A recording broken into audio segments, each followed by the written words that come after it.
Hello दोस्तों, कैसे हैं आप सब। उम्मीद करते हैं आप सभी अच्छे होंगे। दोस्तों, करंट अफेयर्स की फुल पत्ती वाली क्लास की रिवीजन क्लास में आप सभी का एक बार फिर से स्वागत है। आइए आज की वीडियो को स्टार्ट करते हैं। आज का पहला प्रश्न है, नाटो सदस्य देशों द्वारा हाल ही में आर्कटिक चैलेंज एक्सरसाइज 2023 का आयोजन कहाँ किया गया है? तो इसका आयोजन फिनलैंड में किया गया है।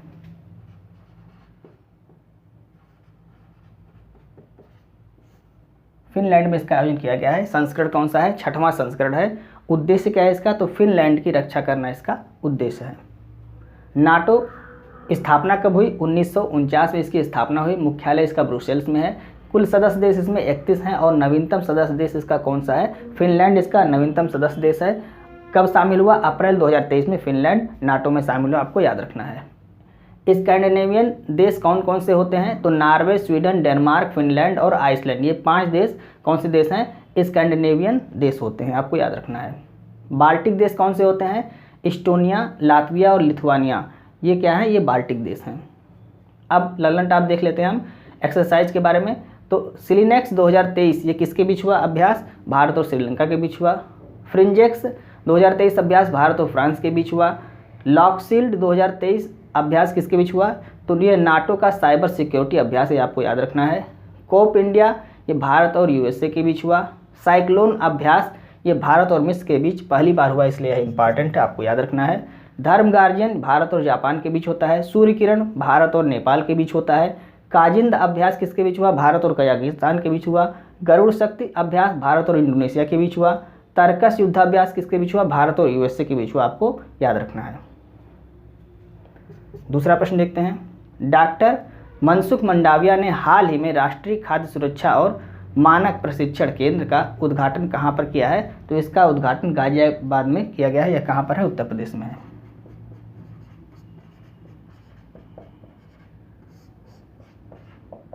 गाजियाबाद उत्तर प्रदेश में इसका उद्घाटन किया गया है। FSSAI का मुख्यालय कहाँ पर है? दिल्ली में इसका मुख्यालय है। और इसकी स्थापना किस अधिनियम से की गई? तो अधिनियम 1906 से इसकी स्थापना की गई। लंट आप देख लेते हैं। भारत की पहली पॉड टैक्सी कहाँ पर चलाई गई? तो नोएडा उत्तर प्रदेश में इसको चलाया गया। यूपी का चौथा टाइगर रिजर्व कौन सा है? रानीपुर टाइगर रिजर्व है। और यह भारत का नवीनतम टाइगर रिजर्व यानी कि 53वां टाइगर रिजर्व कौन सा है? रानीपुर टाइगर रिजर्व, आपको याद रखना है। भारत का पहला अमृत सरोवर ये रामपुर उत्तर प्रदेश में है। यूपी में विधानसभा की सीट कितनी है? 403 विधानसभा की सीट है। लोकसभा की सीट 80 है। राज्यसभा की सीट 31 है और विधान परिषद की सीट कितनी है? 100 है, ये आपको याद रखना है। आइए नेक्स्ट प्रश्न देखते हैं। तीसरा प्रश्न है, हाल ही में बौद्ध धर्म को समर्पित पोषण पेय पर्व कहाँ आयोजित किया गया है? इसका आयोजन श्रीलंका में किया गया है। और श्रीलंका में कहाँ पर किया गया है? होमा गामा नामक स्थान पर। श्रीलंका में होमा गामा नामक स्थान पर।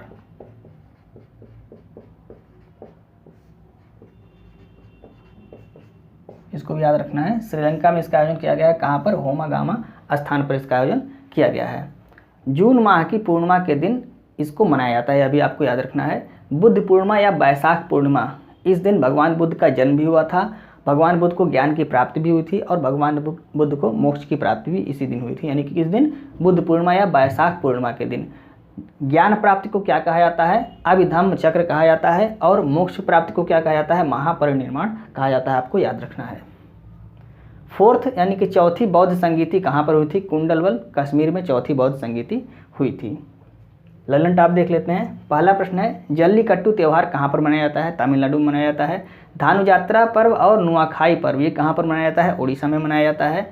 बोनालू त्यौहार और बथुकम्मा फेस्टिवल कहाँ पर मनाया जाता है? तेलंगाना में मनाया जाता है। हार्नबिल फेस्टिवल ये नागालैंड में मनाया जाता है। लोसर फेस्टिवल ये लद्दाख में मनाया जाता है। सरहुल फेस्टिवल झारखंड में। लाई हरोबा फेस्टिवल यह त्रिपुरा में मनाया जाता है। सिरुई लिली फेस्टिवल कहाँ पर मनाया जाता है? मणिपुर में मनाया जाता है। Cherry blossom festival Shillong Meghalaya में मनाया जाता है। और चापचार कूट महोत्सव ये कहाँ पर? मिजोरम में मनाया जाता है, या इसे बम्बू महोत्सव भी कहा जाता है, आपको याद रखना है। चौथा प्रश्न, पहली प्रीमियम हैंडबॉल लीग 2023 का आयोजन कहाँ पर होगा? इसका आयोजन जयपुर राजस्थान में किया जाएगा।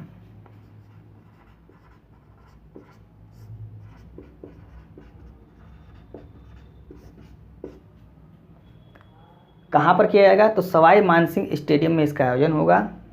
कुल टीम इसमें 6 भाग लेंगी और कुल मैच कितने खेले जाएंगे? 33 मैच इसमें खेले जाएंगे, ये आपको नोट कर लेना है। पहला मैच किसके बीच होगा? तो पहला मैच राजस्थान वर्सेस महाराष्ट्र के बीच होगा, यह भी आपको नोट करना है।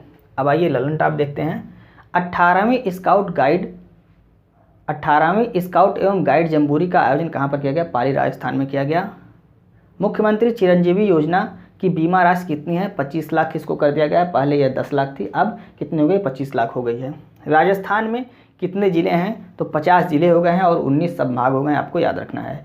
राजस्थान के भी हाल ही में मुख्य न्यायाधीश नियुक्त किए गए हैं। तो वर्तमान चीफ जस्टिस या मुख्य न्यायाधीश कौन है? जस्टिस ऑगस्टाइन जॉर्ज मसीहा, ये राजस्थान के वर्तमान मुख्य न्यायाधीश हैं। आइए नेक्स्ट प्रश्न देखते हैं। 5वां प्रश्न है, संयुक्त राष्ट्र महासभा के 78वें सत्र के अध्यक्ष डेनिस फ्रांसिस का संबंध किस देश से है? ये त्रिनिदाद और टोबैगो के राजदूत हैं।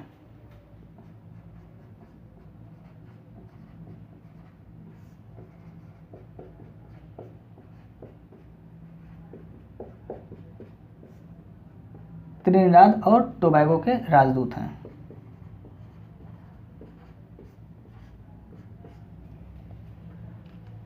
इनसे पूर्व में यानी कि 77वें अध्यक्ष कौन थे? 77वें अध्यक्ष कौन थे? सोबो कुरैशी, ये कहाँ के हैं? ये हंगरी के हैं, ये भी आपको याद रखना है। UNGC यानी कि संयुक्त राष्ट्र महासभा, इसे विश्व की लघु संसद भी कहा जाता है, आपको याद रखना है। लघु संविधान, भारत का लघु संविधान किसे कहा जाता है? तो 42वें संविधान संशोधन को लघु संविधान कहा जाता है। यूएनओ के बारे में जानकारी देख लीजिए। 24 अक्टूबर 1945 को इसकी स्थापना हुई। न्यूयॉर्क में इसका मुख्यालय है। 193 देश इसमें हैं और नवीनतम देश इसका दक्षिणी सूडान है, आपको याद रखना है। महासचिव कौन है यूएनओ के? एंटोनियो गुटेरेस, ये महासचिव हैं, ये पुर्तगाल के रहने वाले हैं। और कुल अंग यानी कि यूएनओ के कितने अंग हैं? 6 अंग हैं, यह भी आपको याद रखना है। भारतीय संविधान का अनुच्छेद 51 ये क्या दर्शाता है? अंतर्राष्ट्रीय शांति को दर्शाता है, आपको याद रखना है। ललन टॉप क्वेश्चन देखिए। विश्व बैंक के अध्यक्ष कौन है? अजय बंगा हैं। WTO वर्ल्ड ट्रेड ऑर्गेनाइजेशन के अध्यक्ष कौन है? नांगोजी ओंकाजा इवेला, ये कहाँ के हैं? ये नाइजीरिया के रहने वाली हैं। विश्व स्वास्थ्य संगठन के अध्यक्ष WHO के अध्यक्ष कौन है? डॉक्टर टेड्रोस, ये WHO के अध्यक्ष हैं। ILO के अध्यक्ष कौन है? गिलबर्ट, ये ILO के अध्यक्ष हैं। फीफा के अध्यक्ष कौन है? इन्फेंटिनो हैं। और NDB बैंक के अध्यक्ष कौन है? डिल्मा रोसेफ, ये ब्राज़ील के हैं, ये आपको याद रखना है। आइए हम नेक्स्ट प्रश्न को देखते हैं। 6वां प्रश्न है, हाल ही में वैकासी विशाखम उत्सव का आयोजन कहाँ पर हुआ है? इसका आयोजन तमिलनाडु में किया गया है।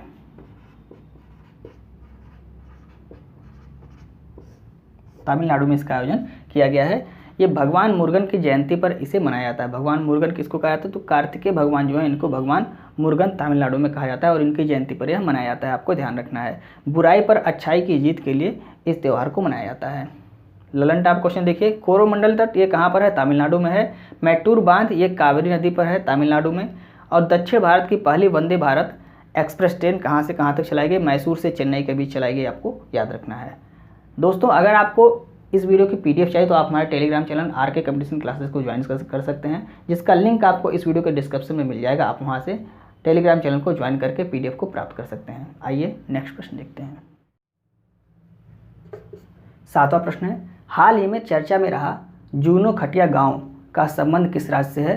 तो ये गुजरात राज्य से इसका संबंध है। गुजरात के कच्छ में यह गांव कहाँ पर है? गुजरात के कच्छ में है। गुजरात के कच्छ में यह गांव है।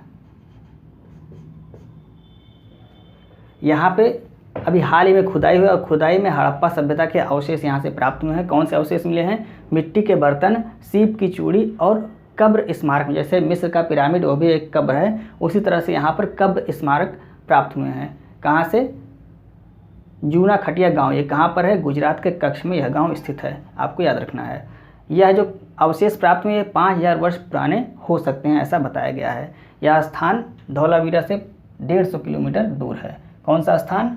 जूना खटिया गांव, ये कहाँ पर है? धौलावीरा से 150 किलोमीटर दूर स्थित है, अभी आपको याद रखना है।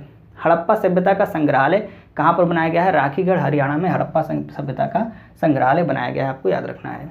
ललन टॉप क्वेश्चन, धौलावीरा कहाँ पर है? गुजरात में है और यह 40वां विश्व धरोहर स्थल इसको घोषित किया गया, आपको याद रखना है। हड़प्पा सभ्यता के खोजकर्ता कौन है? दयाराम साहनी, ये हड़प्पा सभ्यता के खोजकर्ता हैं। हड़प्पा काल में मुद्रा के निर्माण में मुख्य रूप से कौन सा पदार्थ उपयोग किया जाता था? तो सेल खेड़ी पदार्थ ये मुख्य रूप से उपयोग किया जाता था। घोड़ों के अवशेष कहाँ से प्राप्त हुए हैं? सुरकोटा, यहाँ से घोड़ों के अवशेष प्राप्त हुए हैं। मोहनजोदड़ो को क्या कहा जाता था? मृतकों का टीला इसे कहा जाता है। ये कई बार प्रश्न पूछा गया है, आपको याद रखना है। आइए 8वां प्रश्न देखते हैं। संयुक्त राष्ट्र पर्यावरण कार्यक्रम UNEP की INC2 यानी अंतर्राष्ट्रीय सरकारी वार्ता समिति का दूसरा सत्र कहाँ आयोजित हुआ है? तो इसका दूसरा सत्र पेरिस, फ्रांस में आयोजित हुआ है।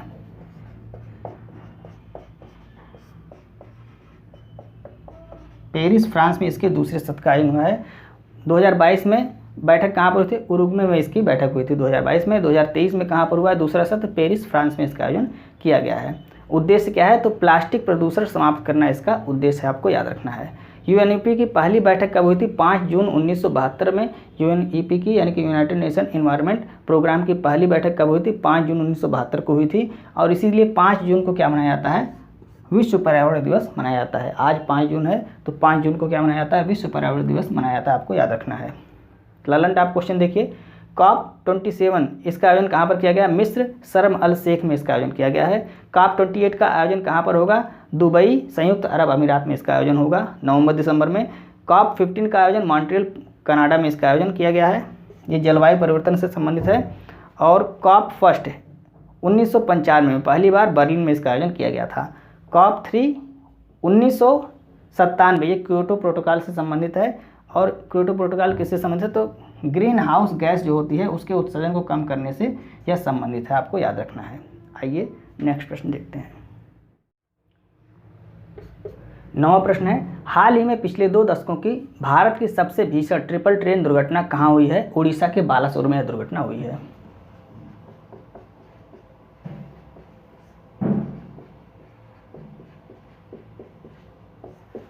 उड़ीसा के बालासोर में यह दुर्घटना हुई है। कौन कौन सी ट्रेन थी? तो Bengaluru Howrah superfast express, Coromandel express और मालगाड़ी, इन तीनों के बीच यह दुर्घटना हुई है। थोड़ा सा आप समझ लीजिए, आप देखते होंगे 2 पटरियां होती हैं और एक जाने के लिए यानी कि एक अप के लिए होती है और एक डाउन के लिए होती है। यहाँ पर 2 लूप लाइन थी और इस लूप लाइन पे क्या एक मालगाड़ी खड़ी हुई थी। तो इधर से जो ट्रेन आ रही थी, कौन सी ट्रेन आ रही थी? ये कोरोमंडल एक्सप्रेस ट्रेन थी, यहाँ इधर से आ रही थी। तो ये क्या हो गया, ये इस पर लूप लाइन पे आके इस मालगाड़ी से आके टक्कर हो गए। और जब मालगाड़ी से टक्कर हो गई तो इसके जो डिब्बे थे वो ड्रिल होने लगे। जब ड्रिल हो गए तो ड्रिल होकर इसके डिब्बे इस पटरी पे आके गिर गए। और यहाँ पर एक ट्रेन कौन सी आ रही थी? बेंगलुरु हावड़ा सुपरफास्ट ट्रेन आ रही थी। यह ट्रेन पूरी एकदम मतलब यहाँ से गुजर चुकी थी, केवल लास्ट के 2 डिब्बे बचे हुए थे। और इन दोनों डिब्बों पे इसके जो डिब्बे ड्रिल हुए वो इसके लास्ट के 2 डिब्बों पे जाके टकरा गए। मतलब कि इन तीनों ट्रेनों की क्या हो गई? टक्कर हो गई। सीधे सीधे टक्कर नहीं हुई थी, टक्कर इसकी और इसकी हुई थी। और इसके जब डिब्बे ड्रिल हो गए तो यहाँ पर जो बेंगलुरु हावड़ा सुपरफास्ट एक्सप्रेस आ रही थी उसके डिब्बों को भी क्षतिग्रस्त कर दिया। तो इस प्रकार से इन 3 ट्रेनों में टक्कर हुई है, आपको याद रखना है। कौन कौन सी ट्रेन थी? Bengaluru Howrah superfast express, Coromandel express और मालगाड़ी, इन तीनों में टक्कर हुई है। इसका कारण क्या बताया? अभी हाल ही में जो जांच हुई उसका कारण बताया गया है इलेक्ट्रॉनिक इंटरलॉकिंग सिस्टम की फेलियर, इसको बताया गया है। अभी जो भी जांच हुई है उसके निकल के आया है इलेक्ट्रॉनिक इंटरलॉकिंग सिस्टम की फेलियर अभी के रूप में अभी जांच में बताया गया है। कवच प्रणाली क्या है? तो कवच प्रणाली होती है जो 2 ट्रेनों की टक्कर को रोकने के लिए कवच प्रणाली ये रेलवे द्वारा लागू की गई है। लेकिन अभी इन ट्रैक पर कवच प्रणाली लागू नहीं थी, इसलिए इनकी टक्कर हो गई, आपको याद रखना है। 10वां प्रश्न देखते हैं, हाल ही में जारी कौन सी विधि आयोग की रिपोर्ट में धारा 124A के तहत देशद्रोह के प्रावधान को बरकरार रखने की सिफारिश की गई है? तो 279वीं रिपोर्ट के आधार पर इसको कहा गया है।